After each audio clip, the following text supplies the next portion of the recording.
আসছি একটা কাজে, মানে নিজের ইচ্ছা পূরণ করার জন্য। এটা কিন্তু শখ না, হ্যাঁ। তো ঢাকা মেডিকেল আমি এই নিয়ে সেকেন্ড টাইম আসতেছি, এর আগে কখনো আসি নাই। এর আগে আসছিলাম, আমার ভাগ্নে অ্যাক্সিডেন্ট করছিল, তো তখন ইনস্ট্যান্ট রাস্তার মানুষ, মানে ও বাইক অ্যাক্সিডেন্টই করছিল, তো রাস্তার মানুষও ওরে নিয়ে ওইখানে ভর্তি করাইছিল। ওটা ছিল ফার্স্ট টাইম, আর এখন হচ্ছে সেকেন্ড টাইম। রাস্তাটা আমি ঠিক আছে কিনা আমি সেটাও এক্স্যাক্টলি বলতে পারছি না, বার কাউন্সিল দেখা যাচ্ছে, তো আই হোপ রাস্তা ঠিকই আছে। তো এখানে হচ্ছে আমি এখন যাচ্ছি হচ্ছে ঐশী আর্টস নামে একটা দোকান খুঁজবো, দেন হচ্ছে নিজের ইচ্ছা পূরণ করব। আজকে আমি গাড়ি চালাই 4 বছর। Oh I think I am gone wrong road. আমি জানি না, আমার কারোর থেকে হেল্প নিতে হবে যে রাস্তাটা ঠিক আছে কিনা। আমার মনে হয় আমি ভুল রাস্তায় চলে আসছি।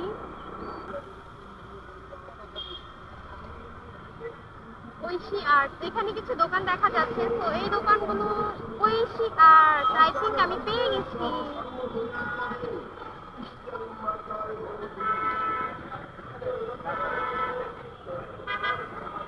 দেখ আমি রং রোড দিয়ে এখন গাড়ি হচ্ছে ইউ টার্ন নিচ্ছি, আর আমি একটু সামনে চলে এসেছি, অল্প একটু না নিলেও হয়তো।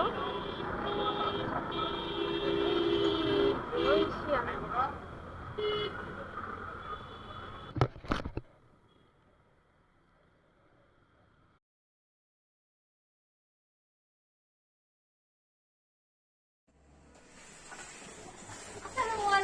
Welcome back brand new video. আজকে আমি চলে আসছি ঐশী আর্টসে। এটা হচ্ছে বংশালের কাছাকাছি, ঢাকা মেডিকেলের অপোজিট সাইডে, সরি একটু ঢাকা মেডিকেলের সাইড দিয়েই।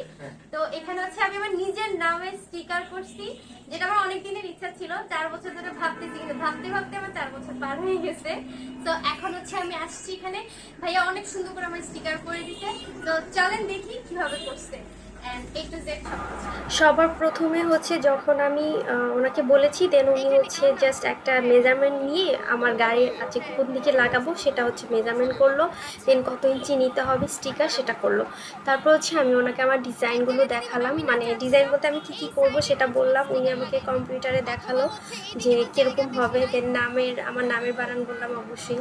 এরপর ছোটো ছোটো আমি কিছু স্টিকার সিলেক্ট করেছি, সেই স্টিকারগুলো হচ্ছে নিয়েছি। এরপরে উনি আমার ডিজাইনগুলো দেখাচ্ছিলেন যে কোনটা হবে আর লিখার ডিজাইন কোনটা হবে, এগুলো দেখালো। তারপর বড় একটা মেশিনের মাধ্যমে দেন আমার সামনেই হচ্ছে আমার স্টিকারগুলো তৈরি হলো। সো আপনারাও দেখতে থাকেন কিভাবে তৈরি হয়। আর পুরো জিনিসটা আমার কাছে খুব ইন্টারেস্টিং লাগছে, যেটা আমি এর আগে কখনো দেখি নাই, বাট এই সময়টাতে দেখে আমার কাছে খুবই ভালো লাগছে। সো আপনারাও দেখেন আমার সাথে কেমন লাগে জিনিসটা। ভিডিওটা দেখার পরে যদি ভালো লাগে অবশ্যই লাইক শেয়ার কমেন্ট করতে ভুলবেন না, আর ছোট্ট করে অবশ্যই জানাবেন যে ভিডিওটা কেমন লেগেছে, মানে অবশ্যই কমেন্টস করবেন।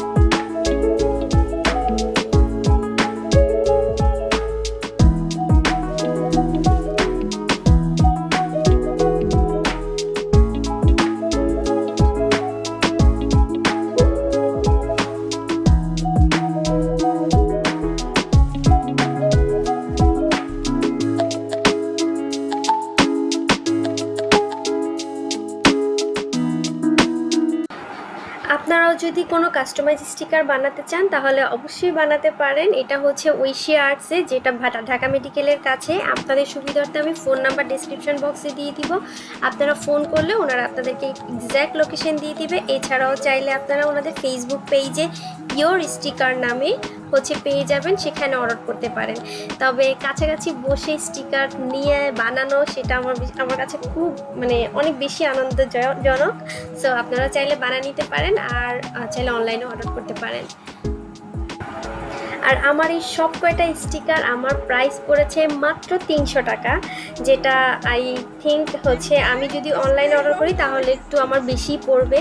তো সেই জন্য বলবো আপনারা যদি চান সরাসরি গিয়ে হচ্ছে এটা অর্ডার করতে পারেন, সরাসরি গিয়ে বানিয়ে নিতে পারেন। এটা আপনাদের জন্য অনেক বেশি লাভজনক হবে, আর খরচটাও একটু কম পড়বে। সো স্টিকার লাগানোর পরে হচ্ছে যেহেতু ঢাকা মেডিকেল, ঢাকা ইউনিভার্সিটি সব এক জায়গায়, সো টিইসিতে না গিয়ে তো পারা যায় না।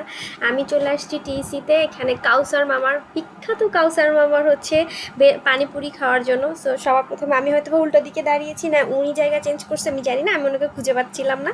পরে আমি অনেকক্ষণ পরে ওনাকে খুঁজে পাইছি,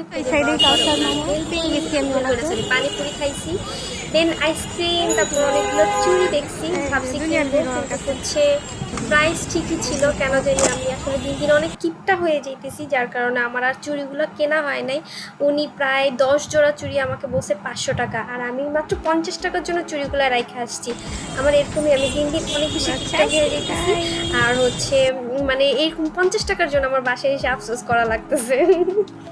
যাই হোক, আমার মতো কিপটা কেউ হয়েন না। সো এটা হচ্ছে আমার স্টিকারের ফাইনাল লুক। এখানে আমি আইসক্রিম খাইতেছিলাম। তো চলেন ভিডিও হচ্ছে দেখতে থাকেন, আপনারা কেমন লাগে অবশ্যই লাইক শেয়ার করে দিবেন, কিন্তু একটা কমেন্টস করে জানাবেন ভিডিওগুলো কেমন হচ্ছে।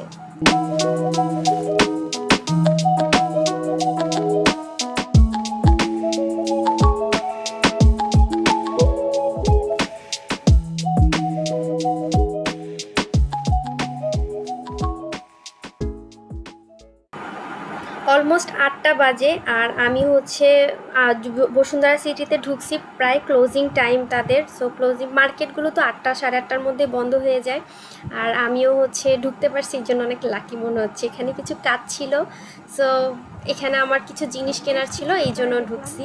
পরে অনেকগুলো দোকানে জিজ্ঞেস করছি, যেটা দরকার ছিল আসলে আমি পাই নাই, মনটা খারাপ হয়ে গেছে আসলে। তো অনেক কষ্ট করে একদম লাস্টের দিকে দৌড়ায় দৌড়ায় ঢুকলাম বসুন্ধরাতে। আমার ক্যামেরার জন্য একটা মাইক্রোফোন কানেক্টর দরকার ছিল, যেটা হচ্ছে আমি যমুনাতে খুঁজছি, পাইনি। তারপরে ছোটখাটো অনেক দোকানেও খুঁজছি, পাবো না জানা সত্ত্বেও আজকে লাস্ট যমুনাতে বসুন্ধরা সিটিতে খুঁজলাম, পেলাম না। অ্যান্ড দেন ক্যামেরা ওয়াল থেকে বললো যে এটা নাকি মাইক্রোফোন কানেক্টর হয় না, মানে মনটাই খারাপ হয়ে গেছে। এরপর হচ্ছে আমার বোনের ক্যামেরা আছে, আমার বোনের ক্যামেরা হচ্ছে ক্যানন 12D। তো ওটার কথা জিজ্ঞেস করলাম, ওটারও নাকি নাই, হয় না, মানে আজকের দিনটাই খারাপ। তো আমার ভিডিও যাদের ভালো লাগবে অবশ্যই লাইক শেয়ার কমেন্ট করতে ভুলবেন না, এবং সাথে থাকবেন। আল্লাহ হাফেজ, আসসালামু আলাইকুম।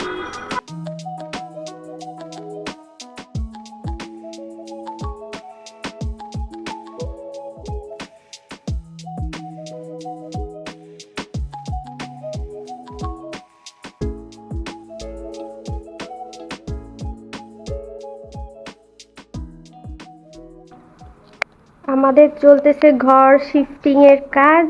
এই যে আমরা দীর্ঘ 16 বছর পরে হচ্ছে ঢাকা থেকে এখন যাব হচ্ছে নোয়াখালীতে, সেখানে আমরা শিফট হব, সেখানেই বেশি সময় থাকা হবে এই জন্য। তো সব এলোমেলো, মানে আমাদের এখানে এক্সট্রা যে ফার্নিচারগুলো ছিল, যে এই বাসায় ওঠার পরে আমাদের কিছু ফার্নিচার নতুন কেনা হয়েছে, তো পুরানগুলো আমরা বাড়িতে নিয়ে যাব।